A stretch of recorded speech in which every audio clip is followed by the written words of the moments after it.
I've not seen such Uh-oh, that doesn't look good. In 2015, I did a video over Survivor the interactive game. It, wasn't too amazing, actually. I bought this game thinking it was one that I'd played when I was younger, but it turns out that I was thinking not of Survivor the interactive game, but of Survivor Ultimate. It's new!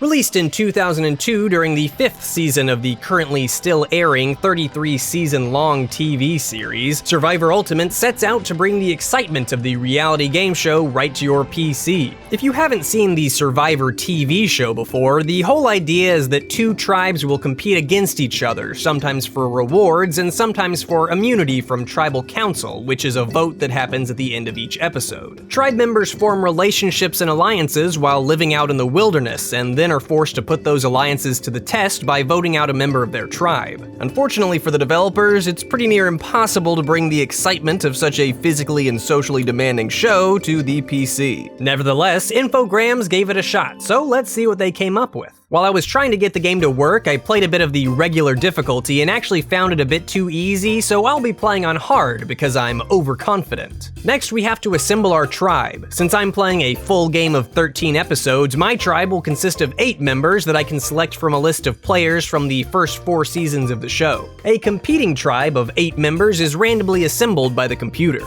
There are no custom characters like in the previous game, we just choose a survivor to play as. I went with Frank for no other reason than that I really like how Jeff says, "Frank!"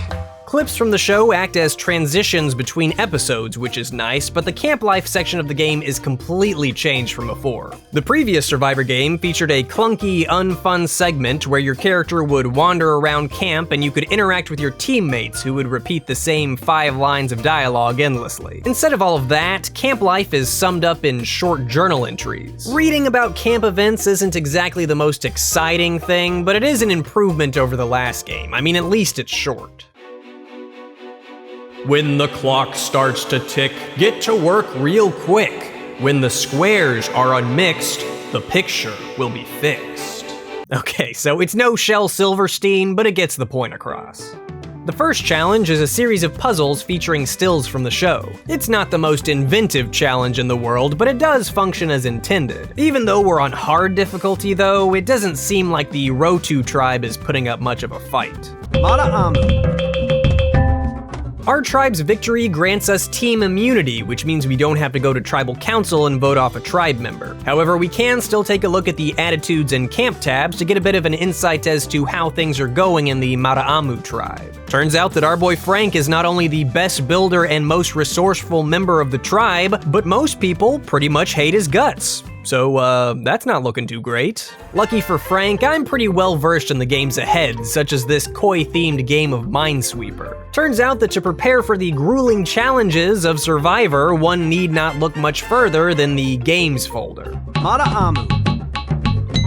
As far as the reward challenges go, I'm not quite sure what the point is. Our tribe won some waterproof matches, which boosts our camp rating. But aside from filling up this bar here, I don't know that the camp rating actually does anything. The game's manual implies that losing reward challenges could affect our relationship with teammates, but honestly, it just seems a little random. Outside of the camp events at least, those do seem to have a direct effect on relationships. You better believe that when Kelly throws a bunch of wet leaves on the fire like a frickin' noob, everybody's feeling a bit unfavorable about her when tribal council rolls around. Fortunately for Frank, these challenges just aren't super challenging. From placing coins on a grid to a game of Simon on steel drums, these minigames seem less like a struggle for survival and more like you're stuck at grandma's and this is the only game she has on her computer. Our game of Survivor Ultimate continues to follow the format of the TV show pretty faithfully. Eventually, the team swap happens with Frank moving to the Rotu tribe. From there, he continues his grandma game dominance. There's a simple memory matching game with coconuts, a simple memory matching game with random objects, and a simple memory matching game with photographs, which is just a joke. You're supposed to study and memorize pictures and then answer questions about them, but if you simply move as fast as you can score plenty of points just based on the 1-second glance you take at a photo. It wasn't exactly a challenge. Let's see the scores. Row Round 2. Oh yeah, that was a real nail-biter, that one. The first challenge that I lost was a game called Temple Paths. In this game, you have to draw a path from the start to the finish, making sure it connects to the 2 corner pieces and using a limited supply of tiles. The only person I can blame for losing this one is myself. I simply didn't see the solution, even though it was very, very obvious. But it was a reward challenge, not an immunity challenge, so it didn't really affect anything. I honestly think that the rewards are just a waste of time. Anybody else out there remember that famous episode of Survivor where the 2 teams had to battle it out by huddling around a slot machine? It's not truly a collection of grandma games without a slot machine minigame, and while I do have a soft spot for the slots, it doesn't really seem like they belong in a Survivor game. Now, a Survivor-themed slot machine, though? I'd play that. Now that the tribes have merged, we can no longer avoid going to tribal council, but after winning a sliding tapestry puzzle, Frank has immunity from being voted out of the game. Welcome to the survival period. This is where all of the social simulation is supposed to take place. We didn't have to do it before because we weren't going to tribal council, so it didn't matter. The survival period has a series of 3 rounds where you can create alliances, accept offers to join alliances, and invite others to join you. Simply select a person to vote against and a person to try and recruit. You can get a feel for who might vote alongside you in the Attitudes tab, where you can see how everybody is feeling about each other. I think that right now it makes sense to try and vote out Sean because apparently Sean sucks. So I got a little alliance rolling against him. Welcome to Tribal Council. Grab your torch behind you and take a seat. It's time to vote. Sean. I'll go tally the votes. Once the votes are read, the decision is final. The person voted out will be asked to leave the Tribal Council area immediately. I'll read the votes. Alicia. Kelly. Sean. Ethan. You'll need to bring me your torch.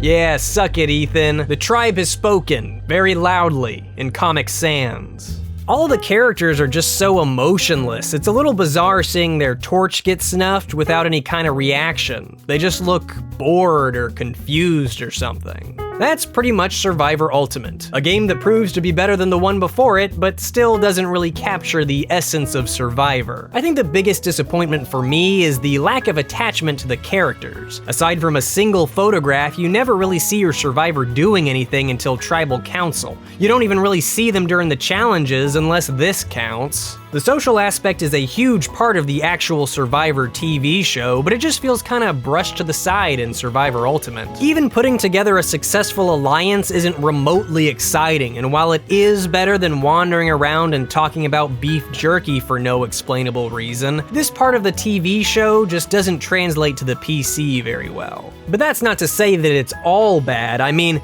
for a 2002 game based on a reality TV series, things could have been a lot worse. The mini-games, while nothing you haven't seen before, are still at least fun enough to kill some time. I particularly enjoyed this roulette jackpot-styled game. I was always a sucker for this game at Chuck E. Cheese. Frank's downfall, though, came from this Mahjong-styled game. Were this a regular game of Mahjong, I would probably have been fine, but the twist of having to find all matching or all different tiles made things a bit more difficult. Nalia! This was the first immunity challenge that Frank lost, which means it does make sense that everybody wants to instantly get rid of him, but it would have been nice if there was something I could have actually done about it other than wait for the inevitable vote. The tribe has spoken.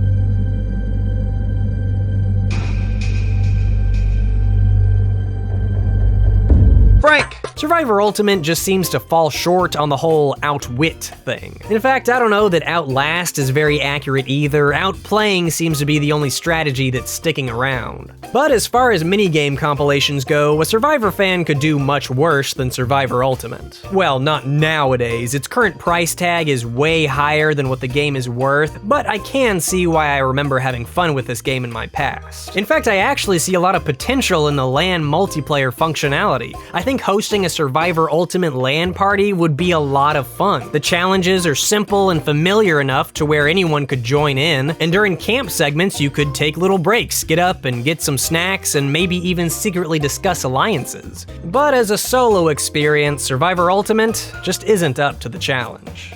It's new!